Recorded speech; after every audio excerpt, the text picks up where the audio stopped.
Et mis sur pied le bureau provisoire dirigé par le président Mungange, qui avait quelques missions principales, à savoir la vérification et la validation des pouvoirs des députés.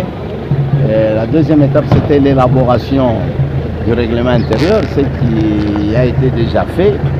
Après l'élaboration du règlement intérieur, il devait se passer maintenant l'élection et l'installation du bureau définitif. C'est aujourd'hui que l'élection était prévue. Nous sommes venus suivant en répondant à la convocation du bureau provisoire, mais quand on a eu annoncé l'entrée du bureau, on n'a pas vu le président Mungange entrer, on a vu ses deux collaborateurs, c'est-à-dire les membres du bureau d'âge le moins âgé. Et ils ont eu à nous communiquer de la suspension de la plénière d'aujourd'hui. C'est ce qui a suscité des soulèvements.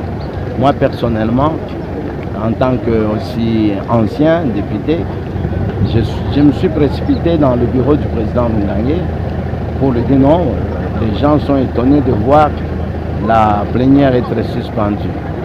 Il était vraiment indispensable que vous puissiez venir annoncer et donner les raisons pour lesquelles vous avez eu à suspendre. Je vois quand il est venu, il a trouvé que certains députés étaient déjà montés, les gens étaient fâchés, énervés, et c'est ce qui a fait qu'on ne pouvait plus émettre sur la même longueur d'onde. Ça fait qu'il n'y a pas eu élection des membres du bureau définitif. Et il y a une branche des députés, la majorité des députés, si je puis dire, qui ont décidé à initier une pétition contre le bureau d'âge. Je crois que nous savons que même les arbres que Dieu a eu à créer, quand il y a un grand vent qui vient, vous allez voir ces arbres se frotter, mais quand le vent passe, il y a de la calme. Et c'est là où moi je me suis mis à faire un peu le média, c'était pour qu'on sache, qu'on voie comment calmer un peu la situation.